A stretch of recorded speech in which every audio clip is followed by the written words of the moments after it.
Hai, saya Chris Daniel. Welcome to my channel.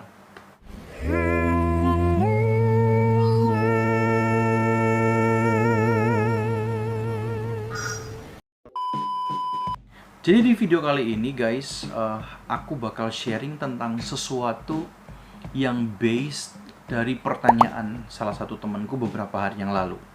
Jadi pada waktu kita sharing, dia memberikan pertanyaan itu ke aku dan kemudian setelah aku pergumulkan, setelah aku pikirkan, I think pertanyaan ini bagus untuk di-sharingkan dan mungkin ada beberapa dari kalian yang memiliki pergumulan yang sama dan bahkan secara jujur aku akui bahwa aku juga pernah mengalami masa-masa di mana aku bergumul dengan hal ini.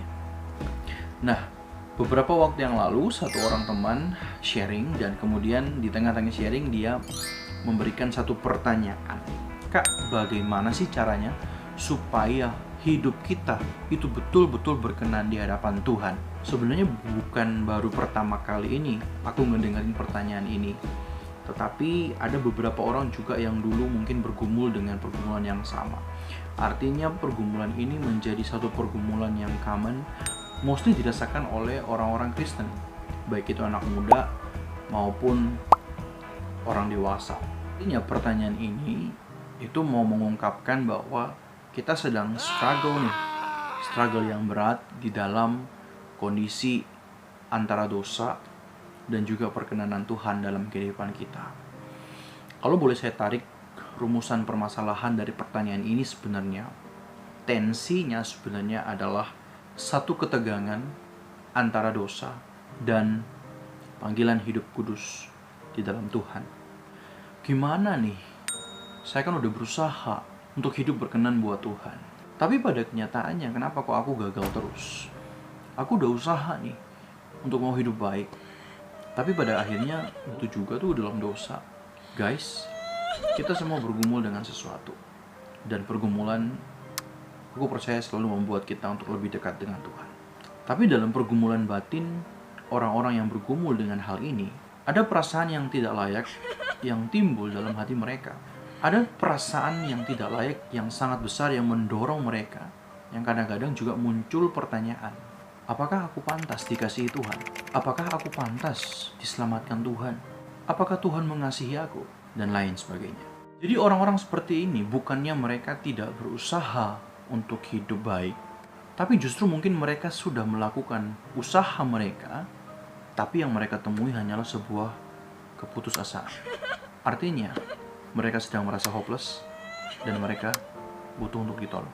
Sialnya, ada banyak sekali orang yang menasihati orang-orang yang bergumul dalam hal ini dan terkesan mereka menghakimi. Gak jarang bahasa-bahasa seperti, ya, kamu harus betul-betul bertobat dalam hidupmu. Ya, kamu harus dibaptis ulang. Kamu kurang tobat, no. Wah, kamu harus pelepasan doa kutuk nih. Makanya hidupmu gak diperkenankan Tuhan. Seakan-akan orang ini adalah utusan setan. Dan kita sedang memakai firman Tuhan untuk mengusir mereka. Nah guys, ini kan jadi aneh gitu loh. Firman Tuhan bukankah adalah kabar yang baik yang justru harus menjadi satu harapan dalam kehidupan setiap umatnya? Bukankah firman Tuhan is a good news? The good news about the works of God's salvation through Jesus Christ. Memang benar bahwa kita harus memastikan seseorang harus dalam fase pertobatan yang benar untuk memulai satu kehidupan yang baru di dalam Kristus. Tapi masalahnya bukan berarti bahwa orang-orang yang sedang bergumul di dalam hal ini mereka adalah orang yang belum bertobat loh. Bisa jadi mereka adalah seorang petobat yang memang membutuhkan pertolongan untuk dibimbing. Mereka sedang kebingungan dan mereka mau mencari celah agar iman mereka tidak terbentur dengan realitas yang mereka alami. Well, saya sangat paham sih sebenarnya pergumulan ini karena dulu pernah mengalaminya. Mengalami perkataan orang yang mengatakan bahwa kamu kurang taat lah, kamu kurang setia lah, kamu kurang kudus lah, kurang inilah, kurang itulah. Sementara, I don't know what to do. I'm hopeless and I need help. And I feel like I just wanna die. Kenyataannya frustrasi sebenarnya bisa menjadi satu ekspresi yang didorong oleh kesadaran tentang mengejar kekudusan yang gagal diraih. Artinya, orang bergumul bukan berarti dia tidak bersungguh-sungguh di hadapan Tuhan. Jadi guys, menjawab pergumulan seperti ini, kita tidak bisa menempatkan kita lebih tinggi dari orang lain dan orang lain lebih rendah dari kita. Kita tidak bisa menempatkan diri bahwa kita lebih suci dari dia atau kita lebih kudus dari dia. Karena memang belum tentu demikian. Tapi di sini saya hanya bisa mengatakan, yuk mari kita mulai membicarakan hal ini dimulai dari posisi status kita di hadapan Tuhan. Yang pertama, kita harus mengerti bahwa kita ini adalah orang yang sudah dirusak oleh satu properti yang namanya dosa. Firman Tuhan dalam Roma 3 ayat 23 mengatakan bahwa semua manusia telah berdosa dan semua manusia telah kehilangan kemuliaan Allah. Artinya, gak ada satupun di dunia ini manusia yang gak berdosa. Dan dosa itu menggiring kita kepada kebinasaan. Jadi sebagai manusia kita tentunya punya kecenderungan untuk terus melakukan dosa. Dosa, dosa, dan dosa. Bahkan perbuatan baik yang kita lakukan, itu kita lakukan di dalam dosa loh. Saya atau saudara-saudara adalah orang-orang yang berdosa di hadapan Tuhan. Kita gak akan pernah benar di hadapan Tuhan hanya karena kita melakukan hal benar. Kita tidak akan pernah sanggup melahirkan sesuatu yang benar dalam kehidupan kita, kecuali kita lahir baru dalam Tuhan. Oleh sebab itu, kita mempercayai bahwa Allah di dalam karakteristiknya, yaitu kasih, dia menganugerahkan manusia satu perantara, yaitu anaknya sendiri, Tuhan Yesus Kristus, yang membawa kita pada keselamatan. Dan ketika manusia percaya dengan mulut dan hati mereka bahwa Yesus Kristus adalah Tuhan, maka mereka akan diselamatkan. Jadi Kristus inilah yang merupakan jalan kasih karunia Allah buat kita, orang berdosa. Sehingga hidup kita memang tetap sebagai orang berdosa. Tetapi karena kita percaya kepada Kristus sebagai juru selamat dalam kehidupan kita, maka kasih karunia itu berlaku atas kita. Tetapi sebaliknya, kita juga harus mau berkomitmen untuk hidup di dalam tuntunan kasih dan firman-Nya, serta kita mau untuk mengejar kekudusan. Ini dinamakan kelahiran baru, dan proses ini hanya bisa dilakukan oleh Roh Kudus di dalam kita. Kalian bisa baca di Yohanes 3 ayat 3. Nah, tapi ada soal di sini. Pada saat lu lahir baru, bukan jaminan bahwa lu gak bisa lagi berbuat dosa. Karena kerusakan oleh dosa itu meliputi semua aspek dalam kehidupan kita. Lahir baru bukan berarti kita otomatis kita kebal dari segala dosa, dari segala perbuatan-perbuatan tercela kita.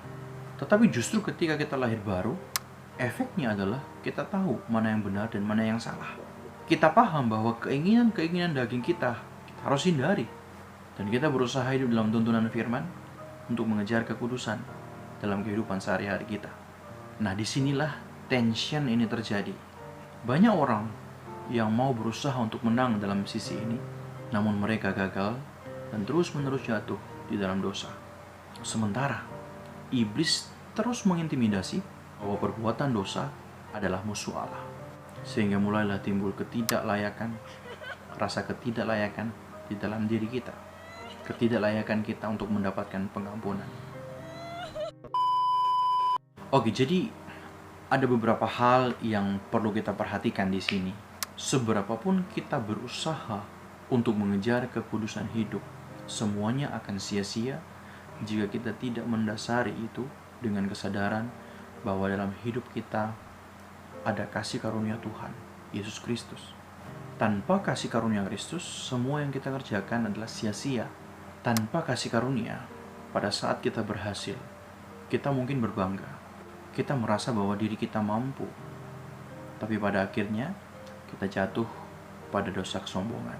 Seperti dalam perumpamaan Tuhan Yesus di dalam Lukas pasal 18, mungkin pada saat kita berhasil, kita mengangkat dada kita memuji diri kita, dan parahnya, kita menganggap bahwa kita lebih baik daripada orang lain.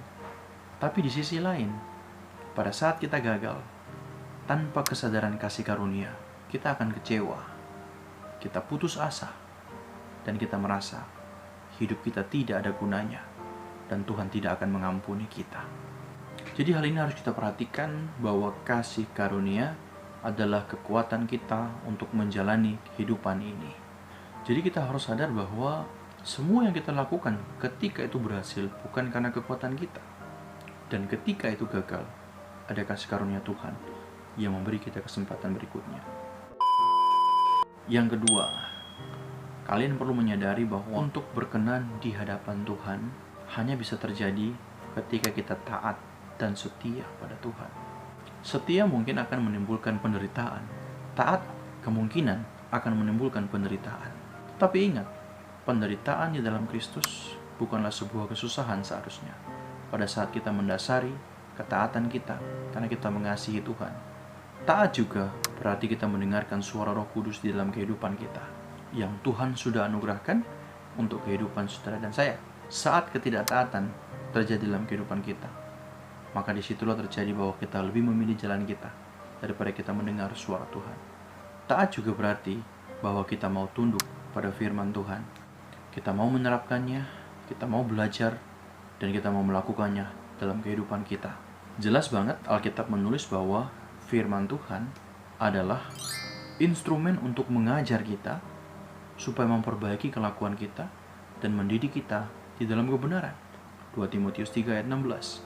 Tapi saudara perlu catat bahwa perkenanan Tuhan pada kita atas firman-Nya bukan hanya pada level kita mampu menghafal atau kita mampu menyebutkan apa isi Alkitab, ayat-ayat favorit kita, tetapi the depth understanding of the words of God itu yang sangat penting yang harus sebenarnya kita lakukan. Kedalaman pengertian tentang firman Tuhan itu yang utama sebenarnya, sehingga saudara mulai sedikit-sedikit memahami, sedikit-sedikit mendalami, tetapi juga saudara mulai mempraktekkan apa perkataan firman itu dalam kehidupan saudara. Misalnya ketika kita belajar kasih, kita juga mulai menerapkan kasih. Ketika kita belajar pengampunan, kita juga bisa belajar untuk menerapkan pengampunan. Mazmur pasal 1 berkata, berbahagialah orang yang kesukaannya Taurat Tuhan dan merenungkan Taurat itu siang dan malam. Ia seperti pohon yang ditanam di tepi aliran air yang menghasilkan buahnya pada musimnya dan yang tidak lau daunnya. Yang penting adalah apa saja yang diperbuatnya berhasil. Yang ketiga, saudara, kita juga perlu mengingat bahwa sangat penting untuk memiliki komunitas yang sehat dalam kehidupan kita, yang selalu menerima kita, tapi sekaligus juga mendorong kita untuk bertumbuh ke arah yang lebih baik. Mengapa komunitas begitu penting? Karena di dalam komunitas kita saling menguatkan, kita saling mendoakan, dan di dalam komunitaslah Roh Kudus bekerja memberi karunia-karunia dengan kuasanya yang ajaib. Penting untuk kita ingat bersama bahwa kita tidak bisa berjalan sendiri untuk mendapat perkenanan Tuhan. By the way, aku jadi ingat lagunya Liverpool ya, You Will Never Walk Alone. Yup, itulah fungsi komunitas dalam hidup kita. Kita tidak berjuang sendiri. Dalam pengkhotbah juga mengatakan, 2 orang yang bepergian bersama dapat menangkis serangan, tapi orang yang sendirian mudah dikalahkan. 3 utas tali yang dijalin menjadi satu sulit untuk diputuskan. Menjadi orang yang betul-betul berkenan di hadapan Allah memerlukan komunitas, memerlukan relasi sosial, yang di dalamnya nilai-nilai kekristenan itu dapat kita lakukan. Kasih dapat dilaksanakan, keadilan dan kebenaran dapat diterapkan, dan bahkan diwujudkan di dalam komunitas itu. Finally guys, dari panjangnya celotehan dalam sharing di video ini, actually aku hanya ingin menyampaikan, jika mau Tuhan berkenan atas hidup kita, belajarlah mengasihi, belajarlah kasih. Carilah komunitas yang baik, di mana kasih itu bisa diterapkan. Kasih itu penting, karena ia tidak bernilai sementara. Ia kekal, dia melampaui dunia ini. Alkitab nggak berkata kepada kita, kejarlah kedudukan, kejarlah nama baik, kejarlah harta, enggak. Tapi Alkitab bilang ke kita, kejarlah kasih itu. So, demikianlah sharing gue di video ini. Dan gue berharap bahwa apa yang udah di-sharingkan dalam video ini itu boleh memberkati kalian. Dan kalau kalian punya saran, ide, atau mungkin masukan, kalian bisa komen di bawah. Oke, demikian video kali ini. God bless you. Sampai jumpa di video berikutnya.